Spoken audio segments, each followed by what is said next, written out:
will start. Krishna, Krishna, Krishna, Hare.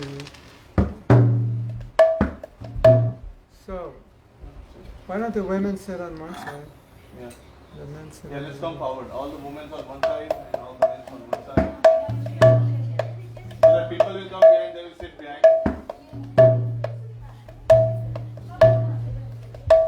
Yeah, kids, you have to sit for Kirtan. After that, Kirtan.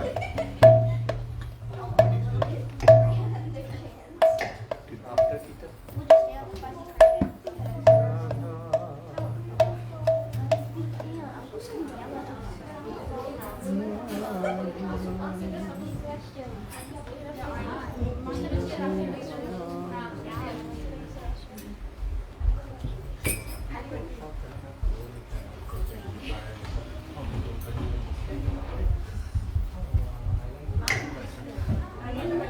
Govinda, Govinda. That's enough for you.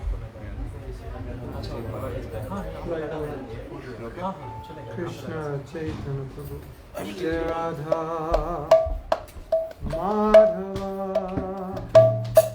Kunjavi Hari Madhava Kunjavi Hari Jai Radha Madhava Kunjavi Hari Jai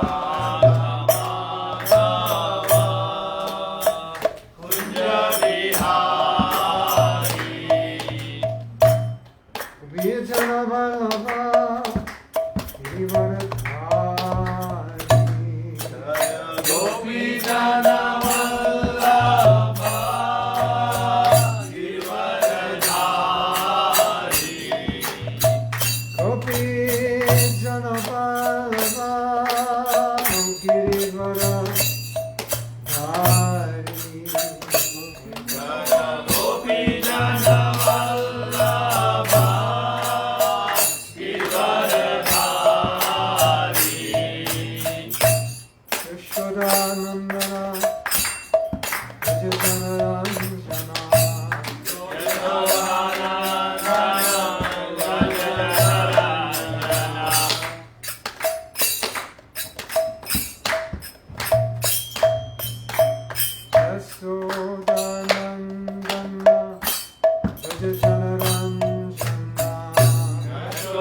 Yashodanandana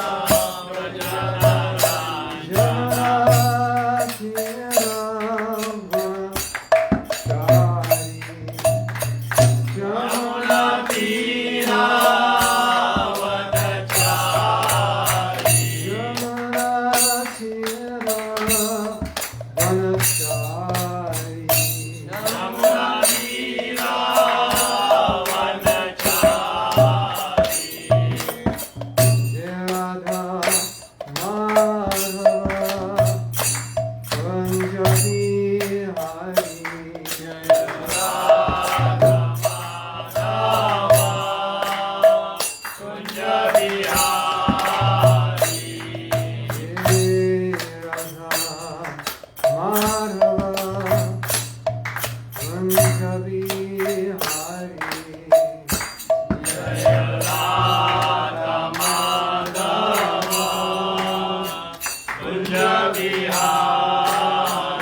Madhava ki jai.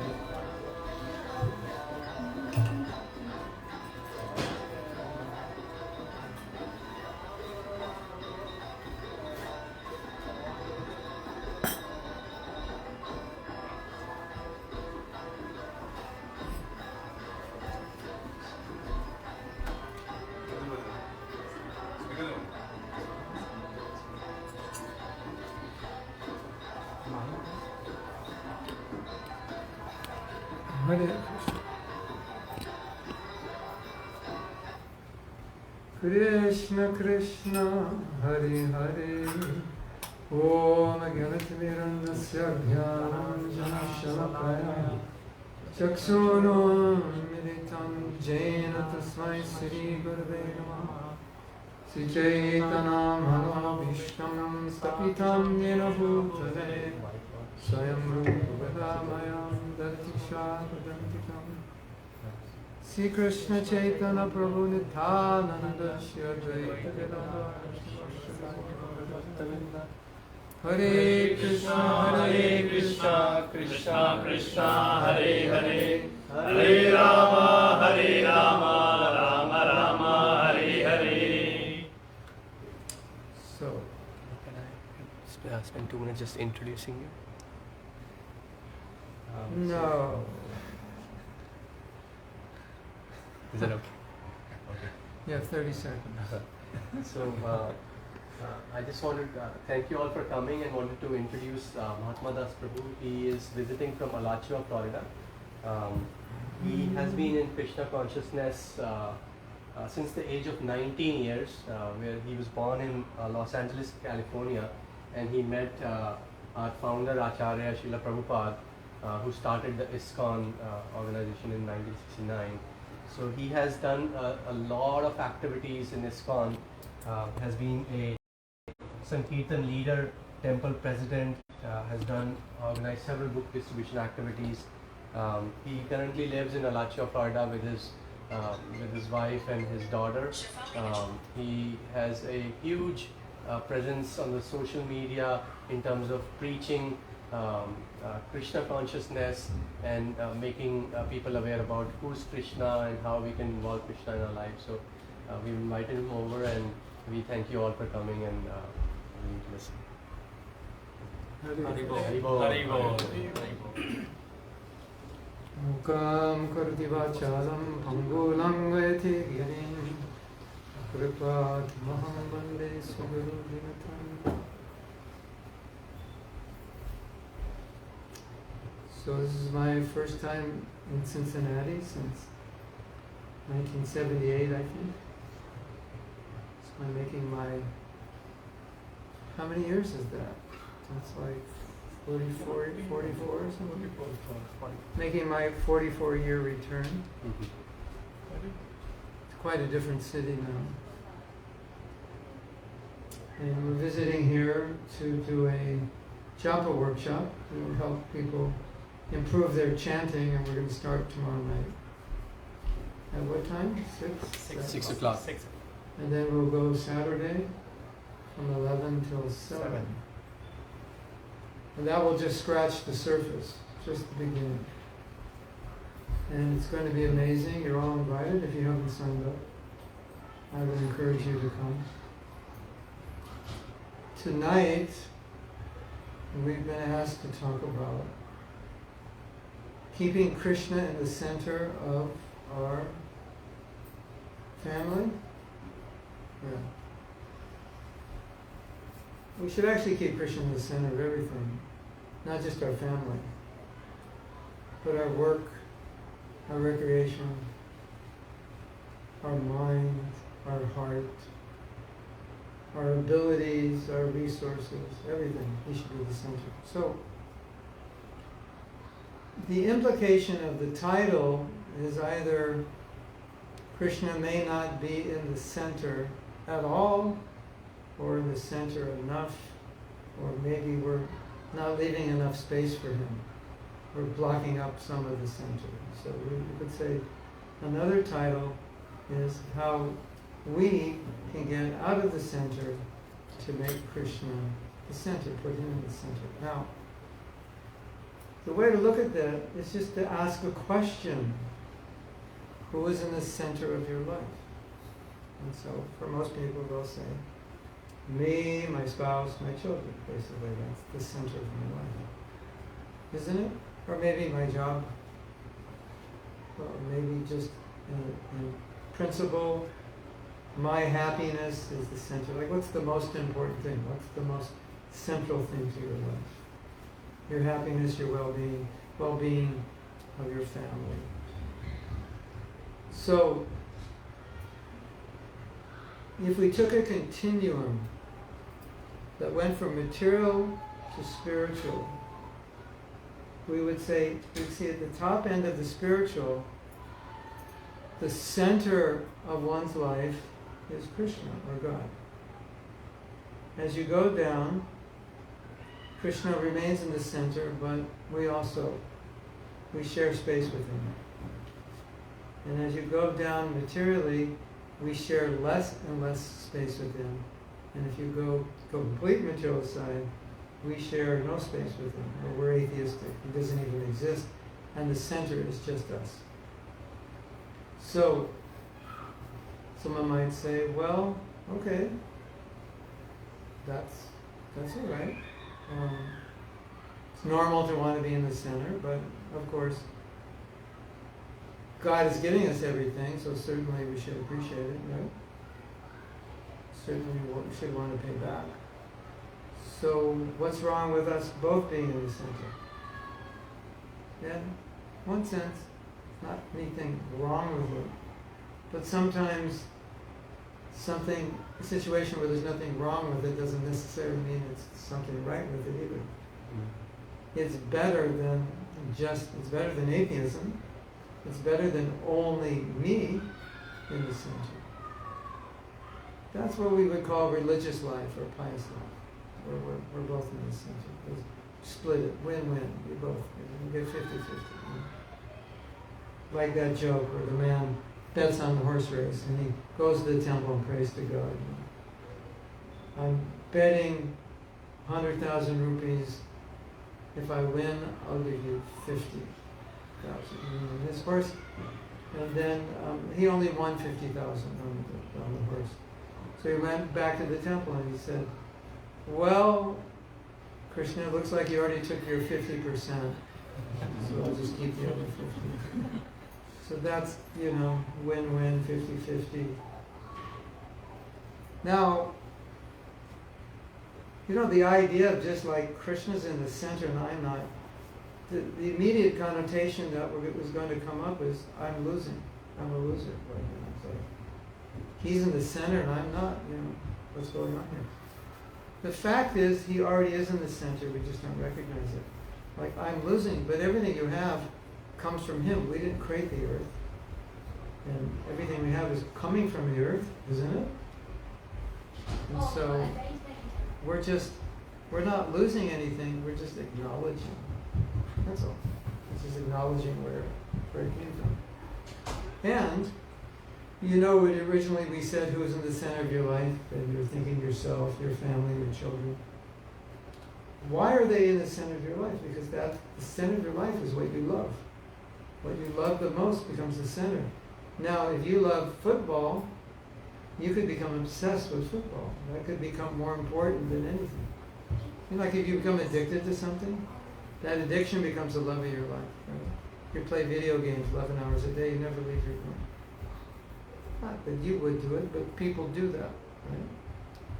Or you become some obsession, some sport, running or mountain biking or whatever it is, canoeing, skiing, whatever. Some people become so obsessed that becomes the center of their life because they love it. Even more than they may love their family, or they love gambling, and they spend their time in Las Vegas and waste all their money. So, the point I'm making is, the center of your life is really what you love the most, isn't it? Like some people, the center of their life is work.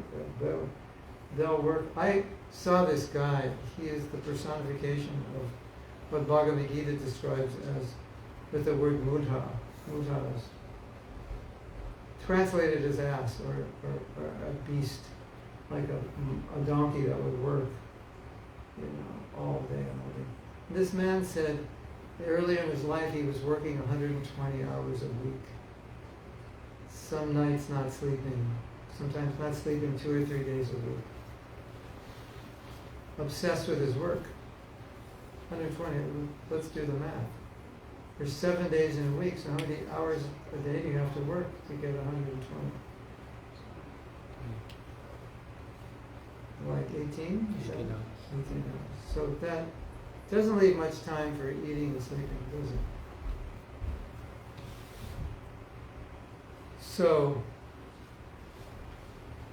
the simple point, the center of your life is what you love the most.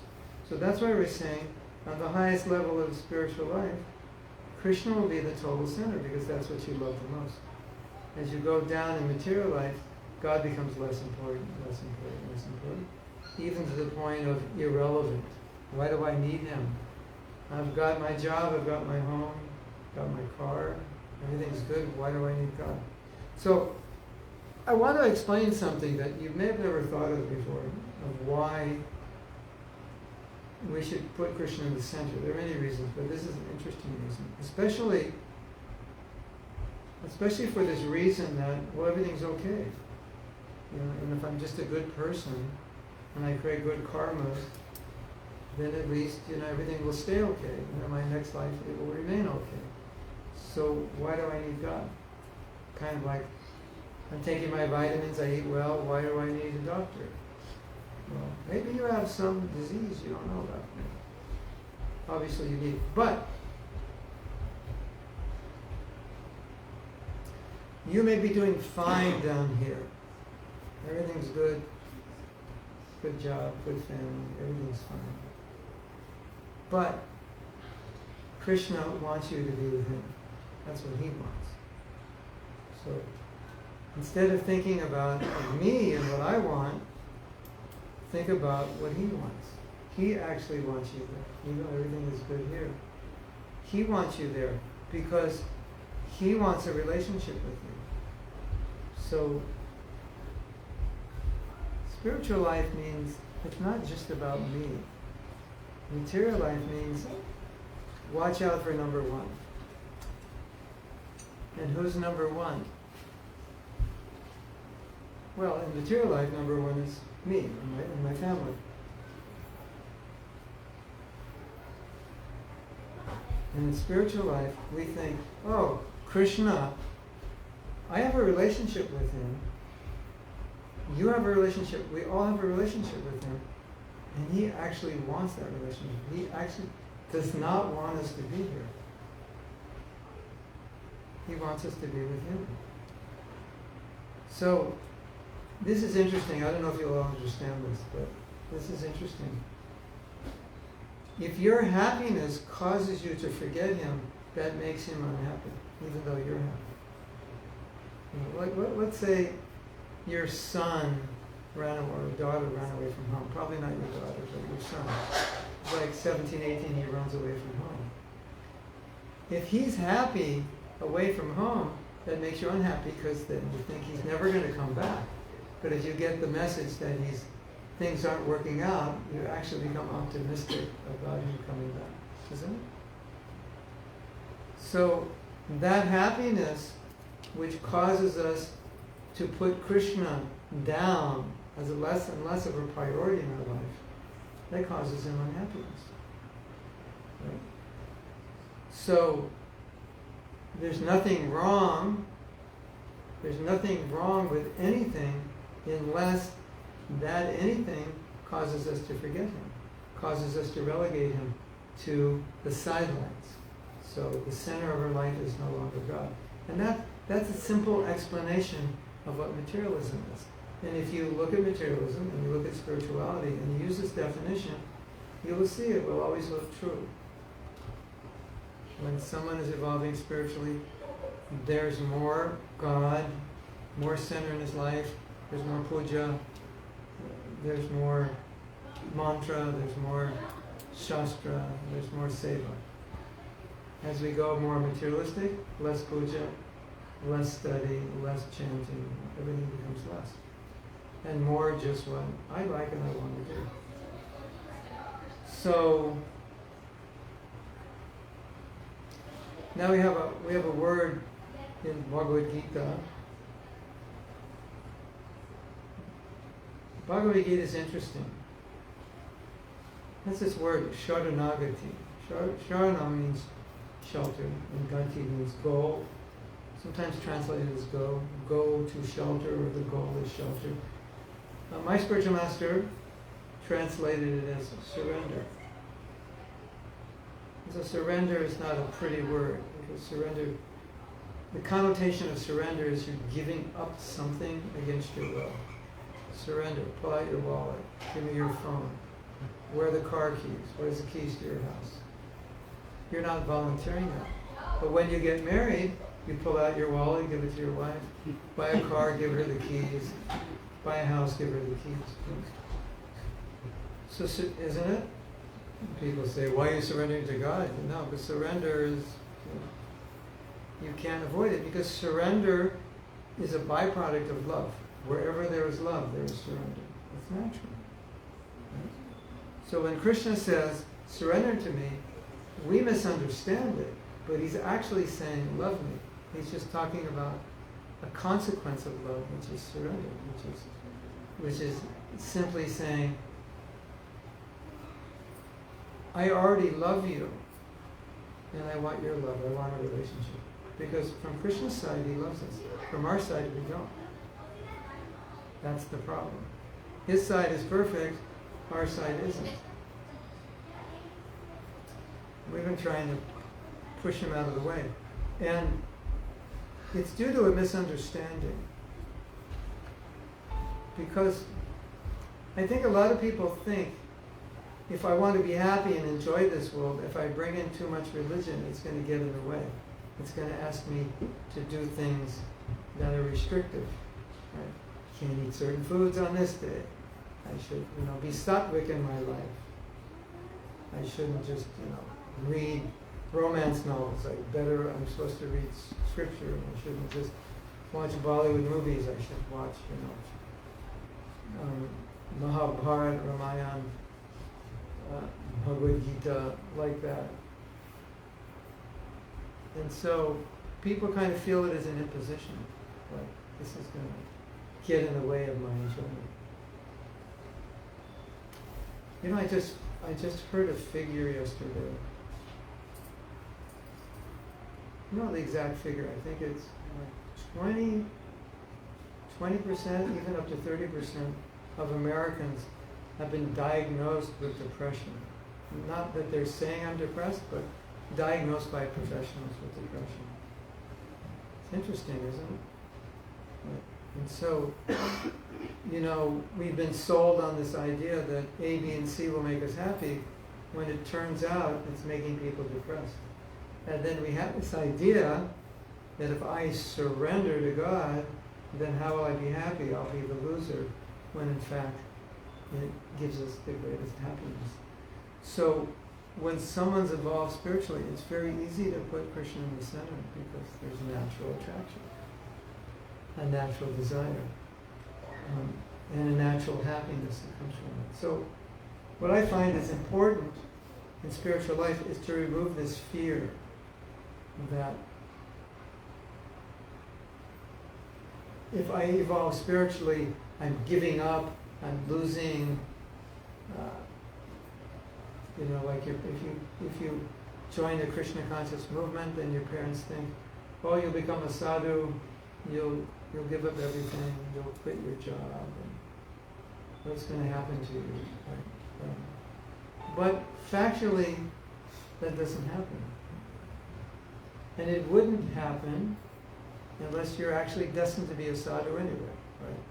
You can't stop a sadhu from being a sadhu. If that's your destiny, you're gonna pursue it no matter what, and that will make you happy. And different things make different people happy.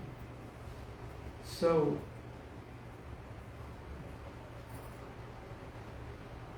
now let's take a little different angle, and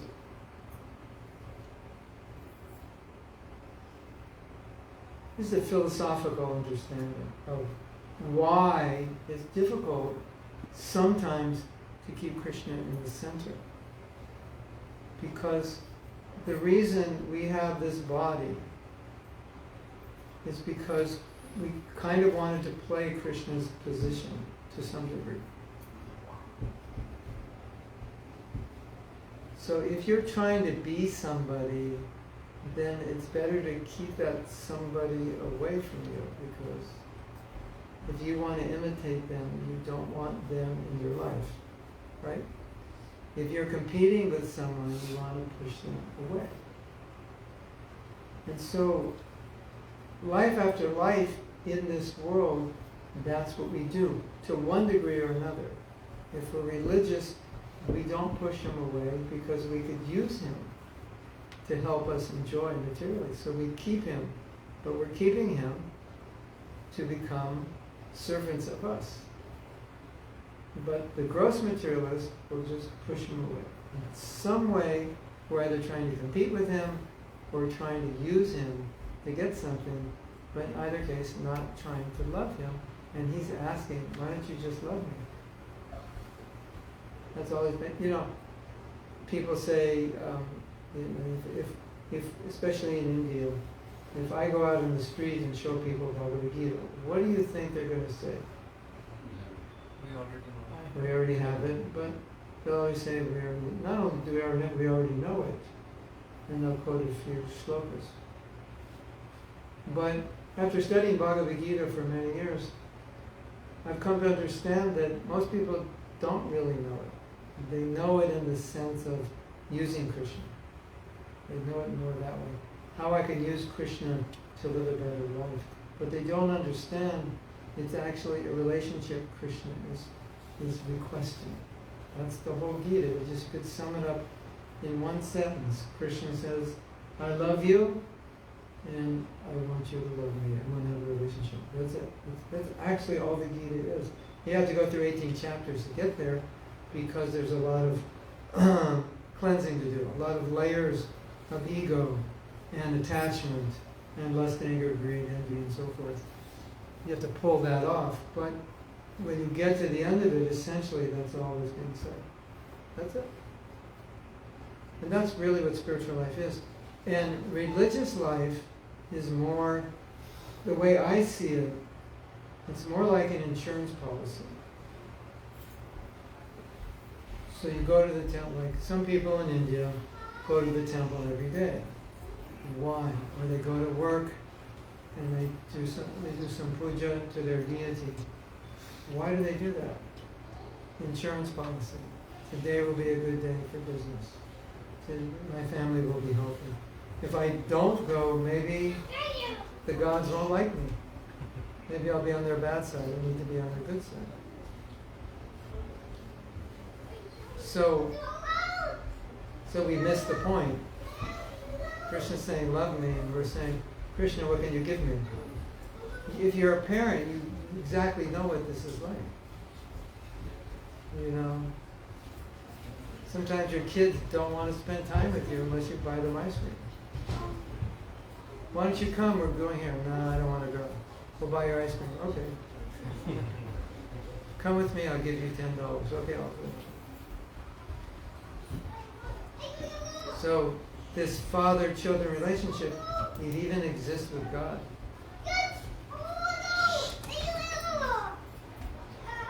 What can you give me? I'll go to the temple, but what can you give me if I do that? And what can I ask you?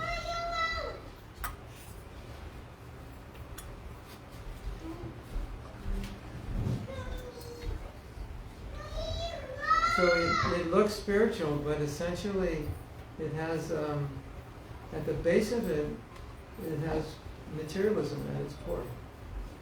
But it's using religion to further it. Does that make sense? And spirituality is simply the exchange of love between Krishna, God, and us. That's all it is.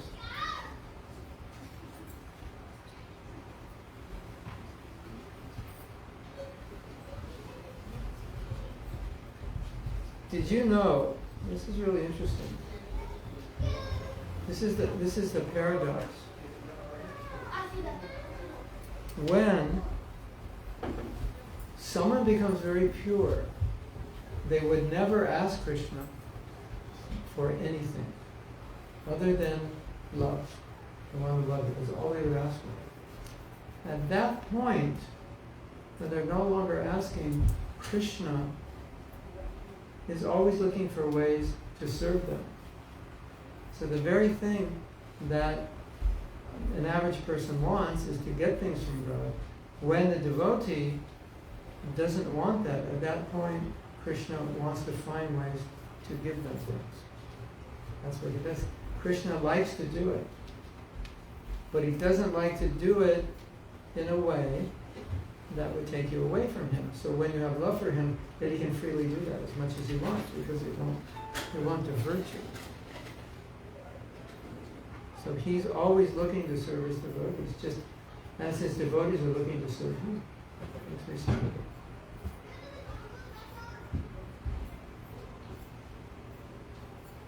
So now, if you read Srimad Bhagavatam, especially Srimad Bhagavatam, Bhagavat Purana, you eventually come to hear stories about Krishna in Vrindavan. And the beauty of those stories, more than hearing about Krishna, is hearing about his devotees. Because when you learn about his devotees, then you see what I'm talking about. You see the love. You know this story? Have you heard the story, Krishna has a headache? You know that story? Kind of a common story. Krishna told Narada Muni, I have a headache. And how could Krishna have a headache? Of course, Krishna is playing, but he's testing his devotees, or he's demonstrating the love of his devotees. So he said,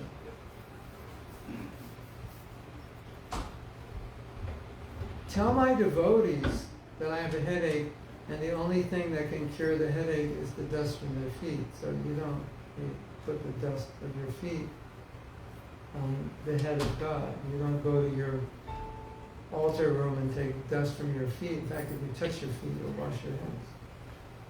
And so Narada Muni went asking different devotees, saying, Krishna has a headache, he needs the dust from your feet. And they'll say, we can't get the dust from our feet. We'll go to hell if we do that. And then he went to the gopis.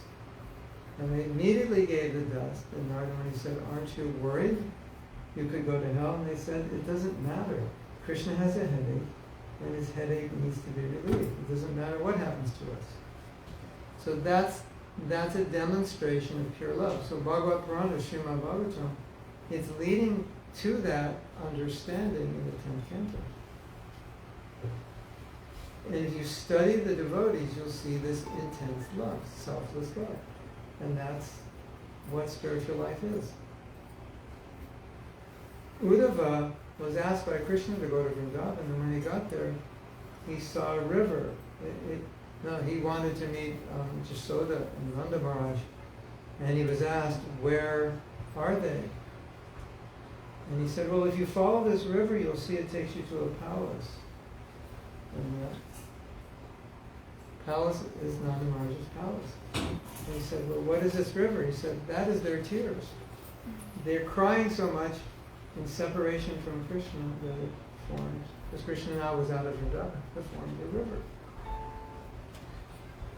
So when Uddhava went there and he spoke to Nanda Maharaj and Jasoda, at that point he understood what love was. Even though he was a devotee himself, he didn't have that level of love. And when he saw them, he said, now I understand what love is. So that's the point of the Srimad Bhagavatam, to demonstrate what is love. And so in the beginning of the Bhagavatam, it states in that book, it's not going to be a book about ritual.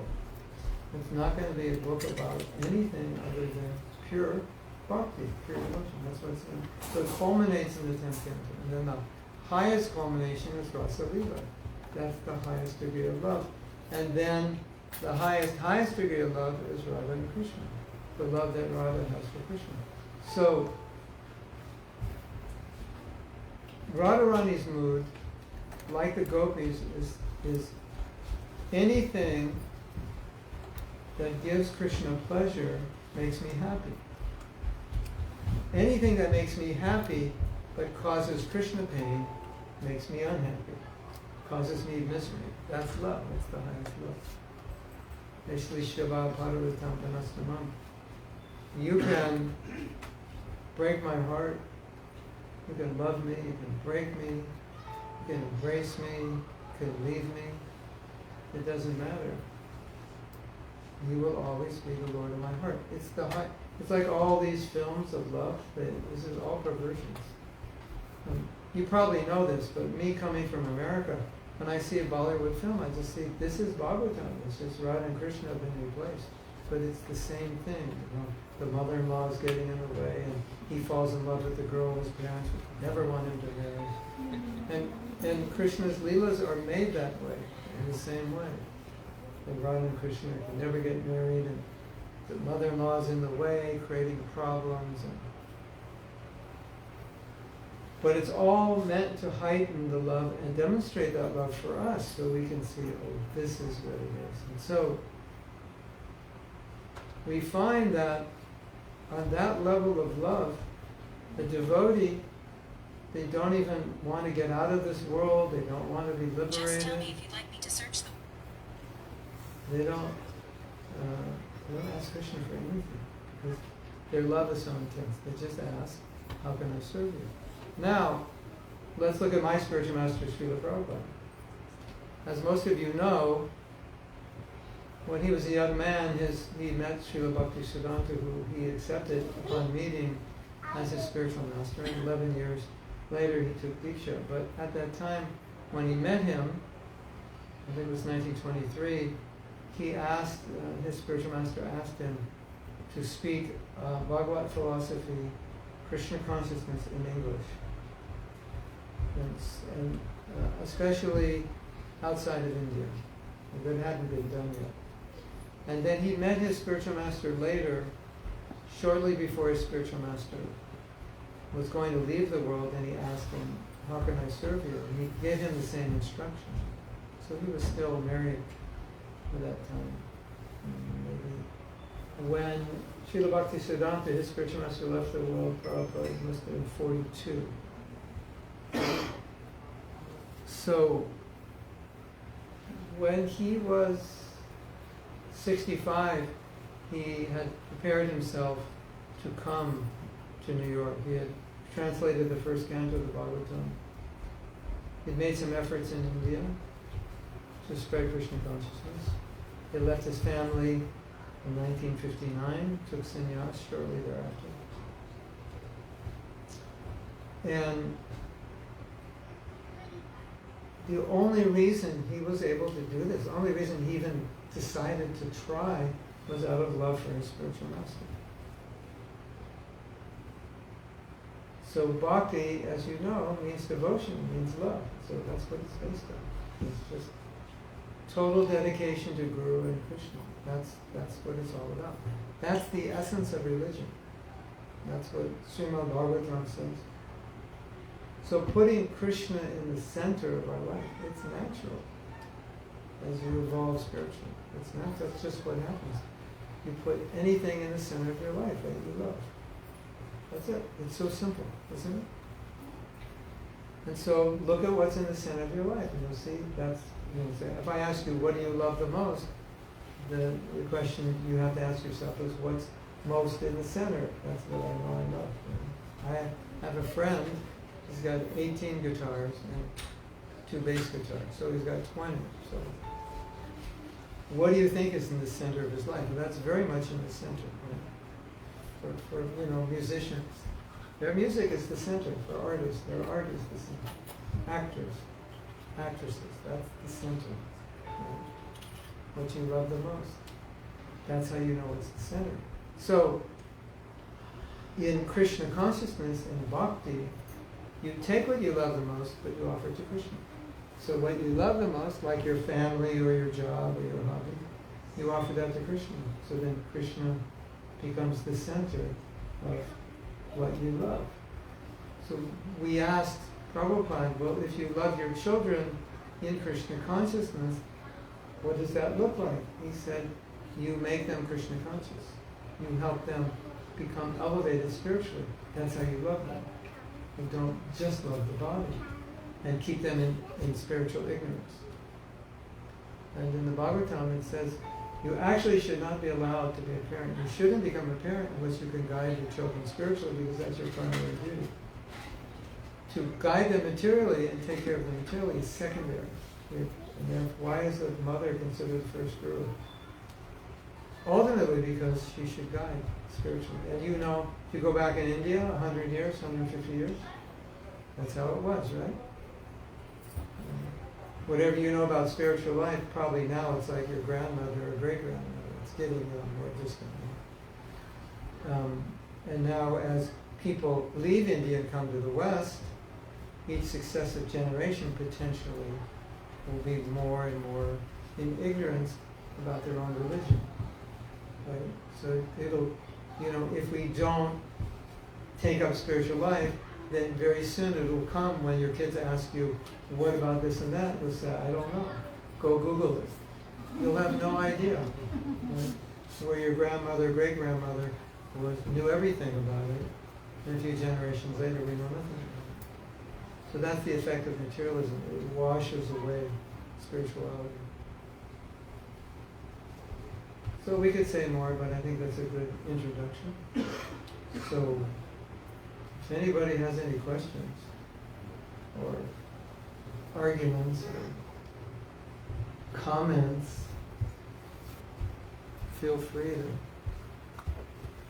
raise your hand.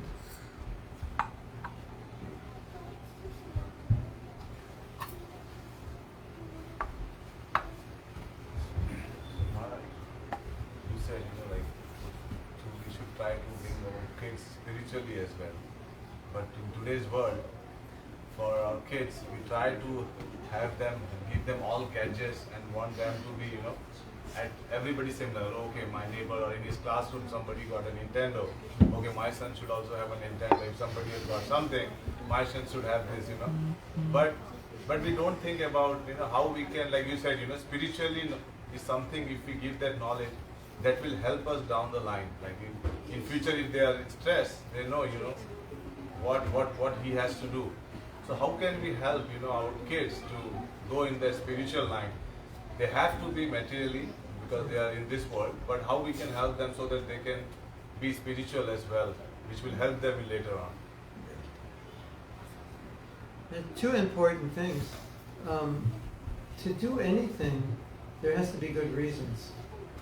So you're going to have to give them good reasons why this is the most important thing in life. Of course, you have to understand it clearly to give it to them. And because they're going to question everything at a certain point.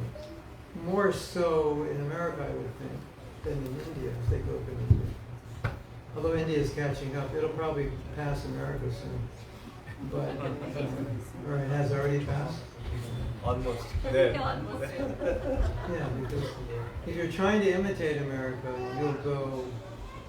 you're trying to imitate America and you don't live in America, you don't really know how to imitate it, so you go overboard. Yeah. So there'll be so many things they're going to question because society is questioning. What is happening, materialism means questioning tradition. Because there's a tendency for people to think if you go back in history, things were much worse, more primitive and more ignorant. Which in some cases may be true, but certainly not always. And in many cases it's just the opposite. Now look at Ayurveda is as old as the Vedas. And allopathic medicine became popular, I think, in the 1920s. But I think half the Americans go to alternative doctors. And the alternative medicines are herbal. So when allopathy was developed, we thought, oh, this is great. It's going to be much better. But it didn't solve every problem. So things go in cycles. Young people are interested in yoga. You know, like they go to Harishi. A lot of young people go to Rishikesh now, yoga festivals and like that. And kirtan is even super popular. So there's this kind of shadow that hangs over, that old things which are older are worse than things which are newer. Of course, we know that technology comes with some negative ramifications. And I think our children have to understand things very clearly. Like there has to be context. Like what is culture? Why is this culture valuable? What does it have to offer? What is this? You have to know. How are you going to enlighten your kids if you don't even know? Right? If you can't answer questions, okay. Here's evolutionary theory. It seems to be at odds with the concept of the soul and consciousness coming from the soul. Can you explain that to your kids? When they read things from their textbooks, which are certainly, I don't know if you know this, but what they're reading in their textbooks is probably about 30 years outdated from what's going on the cutting edge of science now. And they don't know that, and the other students don't know it. But we have to explain it. They're going to ask you about gender identity and what do we think, and you have to ponder it.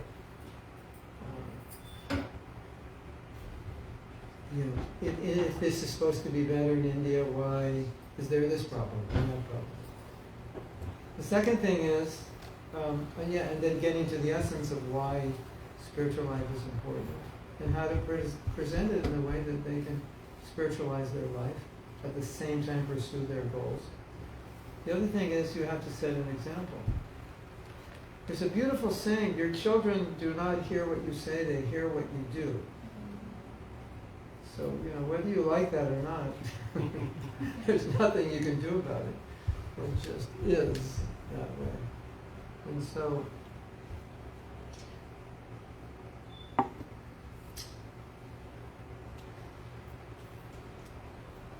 if your life is improving spiritually, your kids will see it. If you're happier, more peaceful. If you take up spiritual life and things get worse, they'll see that. And this has actually happened sometimes. Somebody takes up spiritual life and then they neglect their material life, and their material life goes down, and your kids see it and think, I don't want to do this because look what happened to my parents. They were materially successful, and then they took a spiritual life, and they went. So it doesn't always happen, but it has happened sometimes. Overzealous. More in American communities than Indian communities. But they have to see that we're happy, peaceful, things are working well. And the biggest influence on our kids are their friends, not you. And as they get older, it's going to be even more. So, the saying, show me your friends and I know what you're like. So, it's important whom they associate with.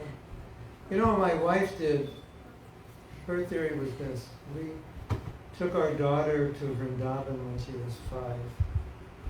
And I think we went back when she was 7, and I think we went back when she was 9. So my wife's theory was just expose her to the Dhamma as much as possible. Let her see that, let her experience it. These will be a very tangible spiritual experience. You can talk about spirituality. You go to Vrindavan and you just look at the faces of people looking at the deities. It's like, you can't explain that. You have to see that. You're not going to feel that unless you're there. And so it made a deep impression on me. And then we spent, sometimes she was like 9, I think, to 15, we spent in Mayapur, and she went to school there. So that made an impression. So things which make impressions, strong spiritual impressions on your children, whatever it is, or going to a festival in New Vrindavan, or something, whatever, or a camp. and then associating with other kids their age who also have spiritual inclination, and then working with other parents to be on the same page so that all our kids share similar values, so that when they associate, they can reinforce those values.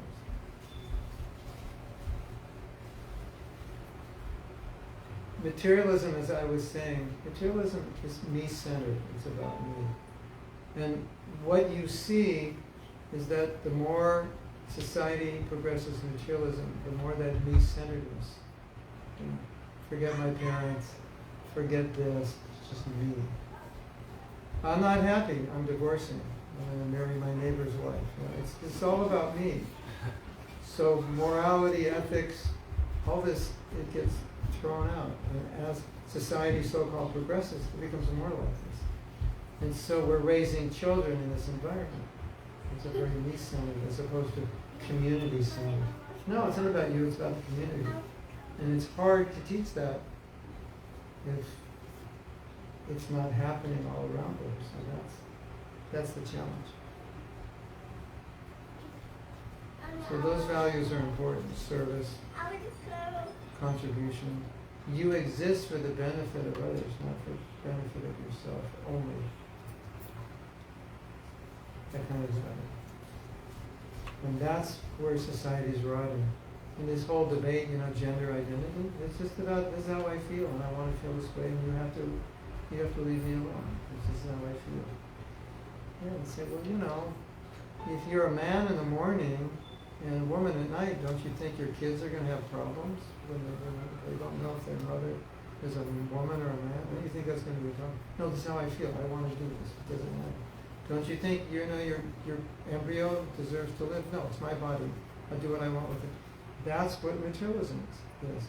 And when you kick out religion, as is happening more and more, then there's no way to stop it because there's no scripture, there's no shastra, there's nothing. It's just how we feel and what we decide is good.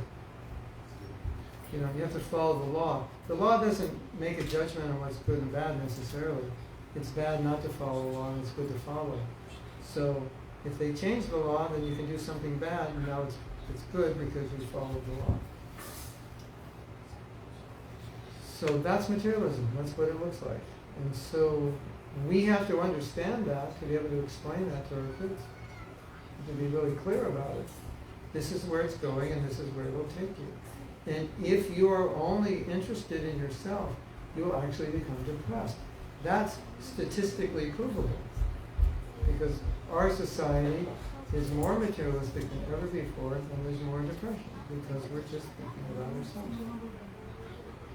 Tapa, austerity. Okay, what about tapasya? We were talking about tapasya. What about austerity? According to our shastras, austerity breeds happiness. According to our shastras, excessive sense gratification breeds misery. Isn't that interesting? You simplify your life. You do some austerity in service or in sadhana. You do some spiritual practice. You make a sacrifice. That actually makes you happy. The human body and mind is designed to be happy through austerity. It's not designed to be happy through excessive sensual gratification. If we lived the life of a pig, we would be completely miserable. And what is the life of a pig? It's basically eating, sleeping, and sex. So if all you did was eat, sleep, and have sex, and run around in the dirt, you would have to enter a mental hospital. You'd be totally miserable. But the sadhus and those who practice spiritual life, they'll go to Tirupati, they'll climb the mountain, they'll do all this crazy austerity, they'll shave their hair and all that. And what happens at the end of the day? They're like beaming with transcendental bliss. Like, who would think? You've been growing your hair since you're 5 years old, and you shaved it and gave it to the deity, Babaji, and you climbed a mountain all day, and you're completely happy. And sit in your office, make tons of money, and go spend it, and you come 3 days later just depressed because none of that made you happy. It's not, the human body is not designed to be happy, made happy with excessive sense gratification. Brahma shokam planantam. it's designed to experience happiness through self-realization. Tapo Devyam Putra Pragena Sattvam. Rishabdev told his sons, do austerity, it'll make you happy. He said, you don't deserve to live like a pig. You ever call someone a pig or see someone called? Yeah, because what are they doing? They're just eating and sleeping. They're just pig. They're just a pig. You just eat and then you sleep, you don't do anything. And all those people are miserable. You can't be happy. It's not possible. So all these things, don't have to be explained. Otherwise, it's easy to fall into the many traps that are out there, because what's happening in our society today, that everyone's being programmed to think, I don't have enough, and I'm just one Rolex away from bliss. Let's go to the mall. When we get my Rolex, I'm just one Rolex away from happiness. That's the propaganda, right? And unless you understand that, it will affect you. You'll feel that way because it's everywhere. It's like you can't really defend it. You can't defend from an enemy if you don't know what the enemy is doing to you, right? You go to buy a car and the guy's talking to you. This car, it's a rare car. 25 people came last hour. They're all thinking of buying it, and you don't know.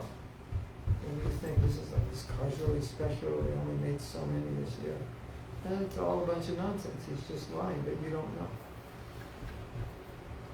And then you go home and say, oh, think about it, and your friend saying, oh, that guy is just lying to you. It's not true. So that's what's going on. We're being lied to keep the economy strong. And if we don't know, then we just get pushed along with it, right? So, we need to understand these things so we can explain them to our kids, because right now, they're on the battlefield and they need to know how the weapons are being shot at them. And it's getting worse. It got really bad in the last 3 or 4 years, didn't it? Like it really took a dive down. COVID made everybody just sit around and talk. And all the junk that was deep down inside was just pouring out. I don't like this and I don't like that. So I think that's the most important thing, knowledge. We were talking about having a camp for kids, or courses online for kids, to talk about these things, let them hear these things. That, we're talking about my daughter doing it because she's one of them. If I say it, it's like, yeah, he says it, he's an old hippie, that's what the hippies say. But, my daughter says it, she was raised that way, so it can mean more. I think these discussions are important.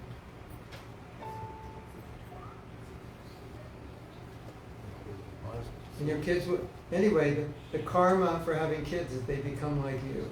So if you don't like them, you may want to work on yourself first. Yes.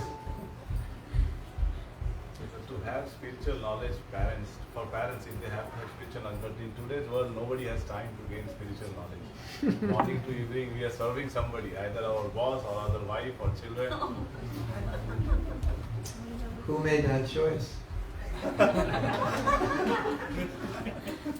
I hate my job. Well, you were the fool who applied for it.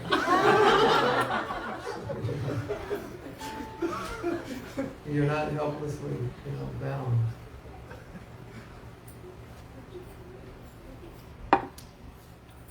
My father used to say, do A, B, and C to be happy, and I didn't tell him this. I look at him and go, you don't look too happy. I don't think I'm going to do that. So, if you're doing something and you're not happy, your kids are going to say, no, that doesn't work. Or worse, maybe worse, you're telling them, do this, but you're doing that, and they're thinking, you're telling me to do this, but you're doing that. This doesn't make any sense. Like, I'm going to do what you're doing.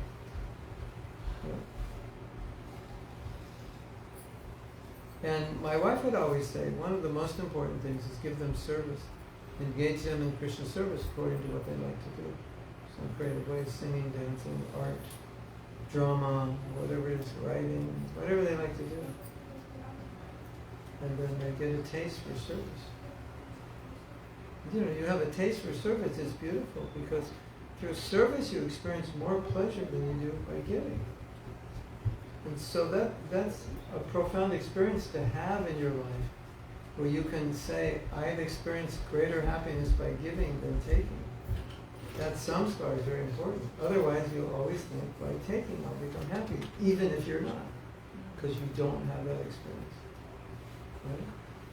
Like if you if I gave you all $500 and I said, you can go to the mall and go shopping, or we can do food distribution in the poor part of town, and you forego whatever that $500 thing is you always wanted to buy, you forego that, and then you go and feed the kids, you'd be much happier, right? Giving that to help somebody else. So allowing our kids to have those kinds of experiences, really powerful. So Maharaj, is there any book that one should refer to gain spiritual knowledge? What would you refer? Like what would you prefer? Or what would you say? Best book to... Oh, this is a good time for me to advertise my books. We have to set up a... You have to set up the book table. I have. Oh, we have a book table, okay. For the first 10 purchases, you'll get a free signature. Maharaj, can you repeat the question so everybody can hear? What was the question? What book should we read to learn spiritual knowledge? Well, you all know the answer, but I'll give it to you anyway. Bhagavad Gita, as it is. So I will tell you my story. You want to hear my story? Yes. I was saying, when I was 19, I actually began practicing bhakti. I became brahmachari and did one of the most horrible things that you could ever do. Although Steve Jobs did it, he turned out pretty good, successfully. Bill Gates did it, he did pretty good. Mark Zuckerberg did it, he too. What did they all do? This horrible thing they all did. Does anybody know? College dropout. They dropped out of college. Can you imagine anything worse than that? Out of college. So I did it also. And the Bhagavad Gita is interesting because it just condenses the ABCs of spiritual life and makes it quite clear and simple. If you read Bhagavad Gita translated by someone who actually knows it and is not making any ideas up of their own. So that's what I did. And let's say this. Let's say I have mystic power and I've revived all your great-grandparents and they're coming into this room now. What would they tell you? What would they say? Or maybe we have to go great-great. Or great-great-great. What would they say? Would they say read Bhagavad Gita? Most of them would, right? Maybe all of them, right? Yeah. Would they say, work 12 hours a day, sweat away just to get ahead and die in ignorance? Of course not.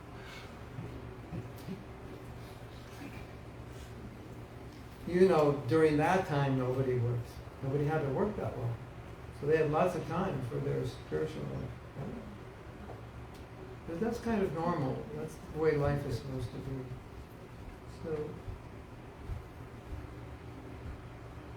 if I don't have time, I don't have time to read Bhagavad Gita. Do you have time to hang out on Facebook and Twitter and TikTok and email and WhatsApp and what's the other one, Telegram? I'm not up on anything else new. Do you have time for that? Probably a little bit, right? Maybe more than a little bit.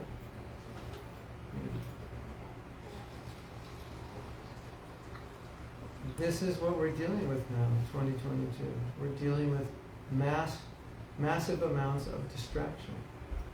And if you sit and just go on your phone, it takes absolutely no energy on your part. Right? If you read Bhagavad Gita, it'll actually cause you, you'll have to turn your brain on. You have to find that switch that turns your brain on. That gets turned off when you're just going, looking through all these little 1-minute videos. Your brain is just sitting there. You're totally, did you know that? You're in a state of mind that basically it's hypnosis. And everything is programmed. And it just goes in. So you just sit there and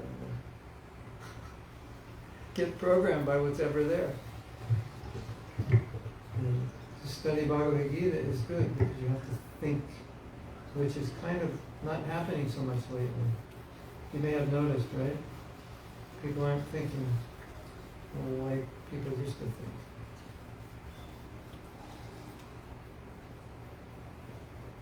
Yes? Maharaj, I'm new to ISKCON. So can you break the word down, Krishna consciousness, and explain it in simple words? Krishna. Krishnastu Bhagavan Swayam. Of all the incarnations, Krishna is Bhagavan Swayam. And consciousness means think of him always. That's the goal of spiritual life. To always be conscious of Krishna. That's basically what we were saying. You to be conscious of what's most important. But the interesting thing about this term Krishna consciousness is that Krishna consciousness is the state of consciousness that we all have. It's there. It's not something artificial that you have to go buy and implant, get an operation, stick it in. It's already in there. It's just covered. So people say they might say I don't know about Krishna consciousness. I don't know if it's true. It's not like that.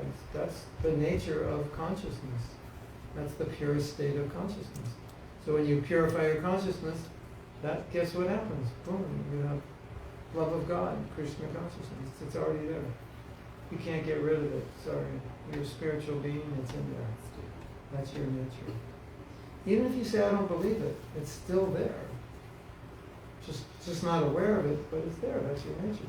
And as you purify it, it's like a coin, it's tarnished. Just polish it. It shines. Polish your heart and Krishna consciousness comes out. Because it's there. It's just a cloudy day in there.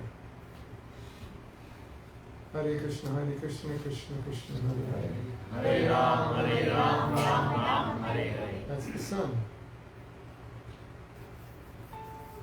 Simple, right? Maharaj, is it fair to say that Krishna consciousness is self-consciousness? That's part of it. Self-awareness. I'm not the body. I'm spiritual. Because there's a yoga between us and Krishna, a connection. And you can deny the connection, but it's always there.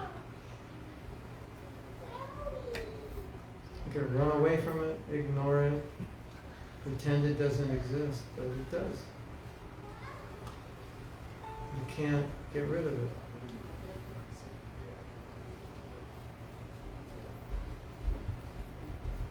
Like the cows or the goat who are getting butchered, eating grass. One of the goats get butchered, another goat is busy eating grass. He doesn't know he is the next. Yeah. So it's like us, Yeah. We know we have to leave this place. Yeah. But we are busy accumulating as much as we can. Time's ticking away, unfortunately.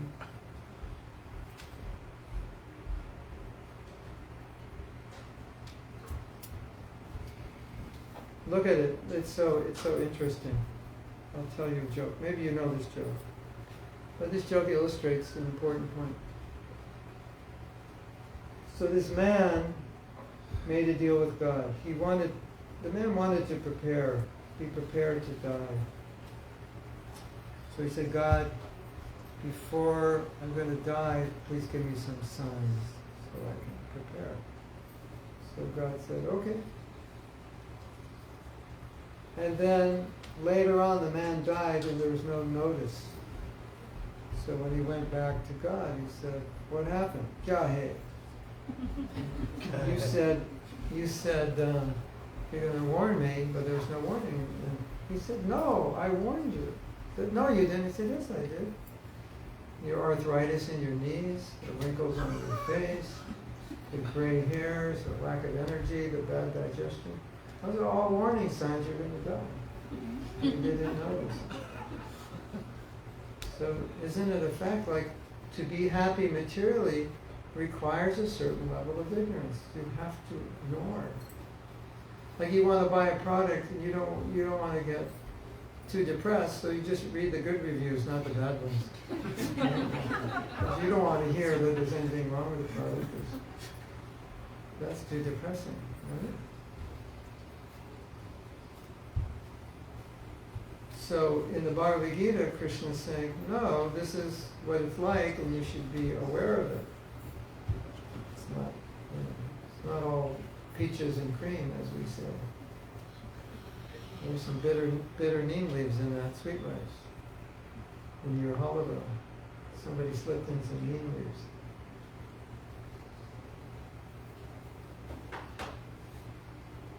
So Krishna makes the world in such a way that if you want to notice these things, it's quite obvious. But if you want to avoid it, you just don't want to see it, you can go on, right, denying everything you want to deny, even though it's in front of you, right in front of you. So I like that story, because everything was in front of him. Old age was coming and from head to toe, and he didn't realize it. Death was on the way, over his shoulder. You know, one of the things that Prabhupada taught, one of his main teachings was, when he came to America, because America was, they didn't understand the soul reincarnation. And he would say, like, okay, so you're very successful in this life, you're a big politician, whatever, powerful something or other, and then you die, in your next life you become a dog. So what kind of success was that? I could imagine you're someone like Bill Gates, you made it, more money than you even know what to do with, and your next life you're a dog, as a result of what you did in this life. So what happened? It was ignorance, you didn't know, and you've wasted your life. So he would speak that way, because people didn't think that way. Right? People just thought, this is what society has defined as success, and I should go for it. And he's saying, yeah, but in your next life, do you realize what you're preparing your next life now? So where will you be?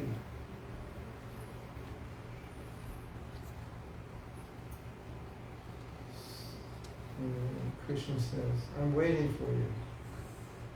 And we say, I'm busy, got to go to work. Krishna says, well, how about an hour or two we can talk in the morning?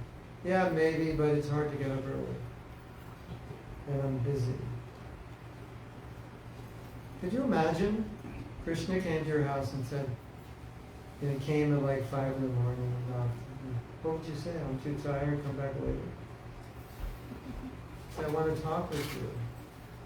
There's some things that, can you give me a little time every day? It's important. I want to develop this relationship. It would be quite strange to say no, wouldn't it? But that's what most people are doing. He's trying to get into your life, knock on your door, say, I'm really busy. Places to go, things to do, and people to meet. Maybe I'll check you out on Sunday if I have time.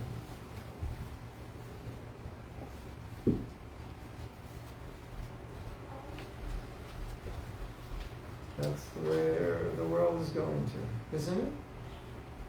Sad. Go back hundreds of years, hardly you'd see any of this. This is the result of materialism. Materialism goes up, God consciousness goes down. It's just a fact. Whether we like it or not, it's just a fact.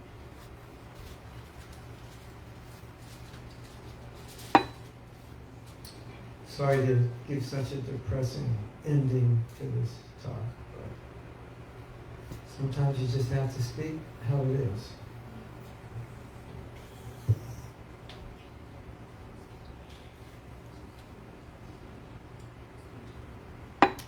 I was going to entitle this talk, "Why is an American guy speaking to a bunch of Indians?" on Bhagavad Gita. What is wrong with this picture? Isn't it supposed to be the other way around? Yeah, I find it so interesting, don't you? It's supposed to be the other way around. Like, why do I know Bhagavad Gita? Like, who am I? And why do I know it better than practically 1 billion Indians? There's something wrong with that. Maybe 1.2 billion or whatever it is. Not that I'm qualified, I just studied it. But why did I study it and they didn't? Why do I have to tell you this? I think the reason is obvious, because I grew up in a culture that had everything. So when I read Gita, it made sense. And renouncing was not a problem, because once you have everything and it didn't make you happy, it's easy to let it go. Anyway, these are things to think about, contemplate, discuss, and apply as you can in your life. And then see if it works. Thank you. Hare Krishna. Hare Krishna. So should we have kirtan? Okay.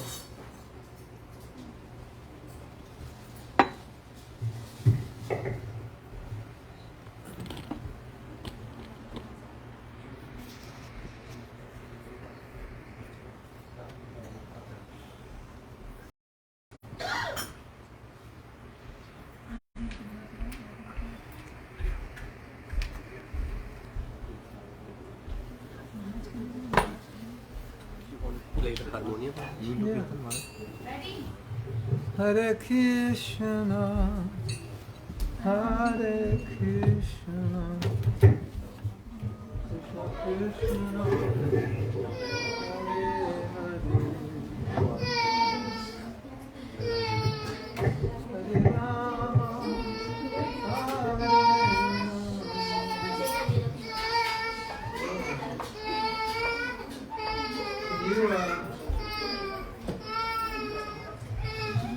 Krishna Govinda.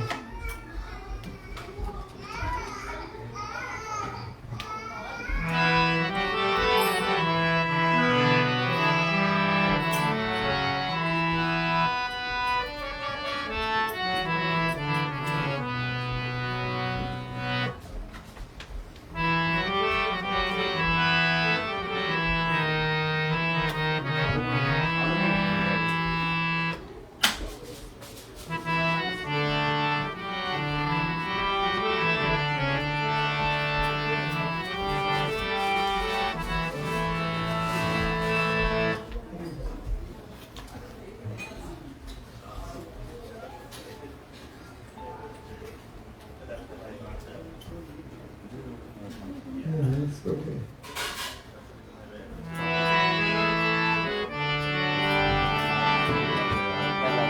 Sri Krishna Chaitanya Prabhu Nityananda Shiva Sri Gaur Bhakta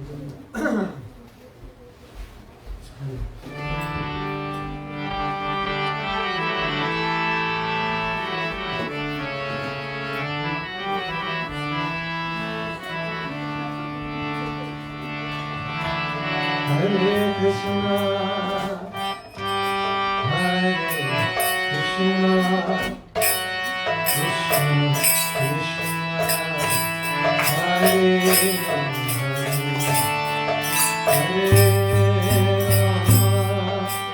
Rama, Hare Rama, Hare Hare.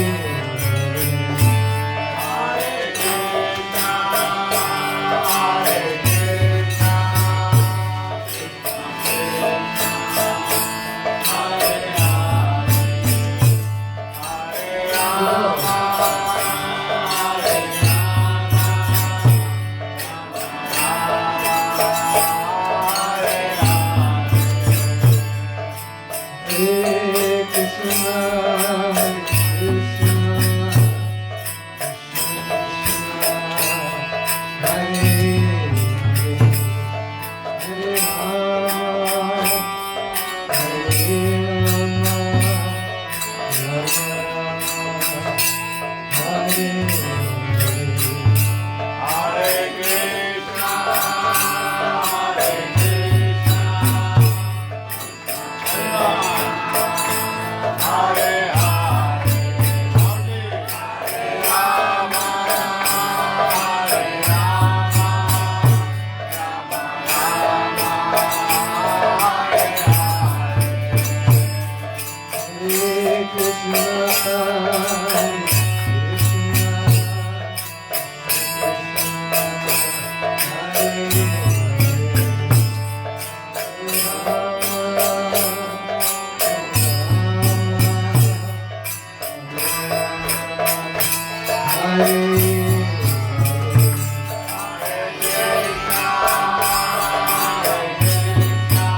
Shadal Prabhu.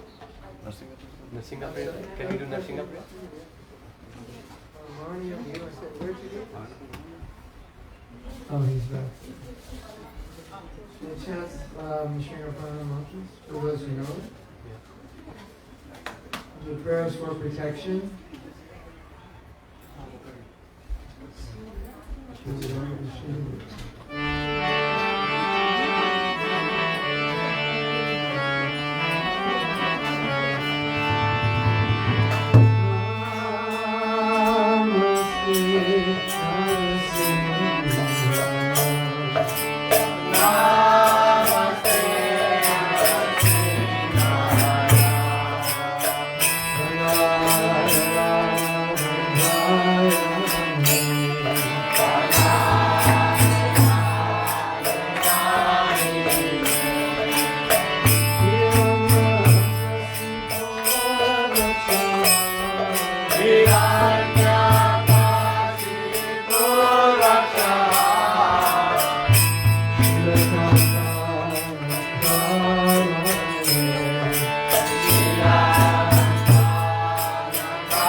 Hare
His Grace Mahatma Prabhu ki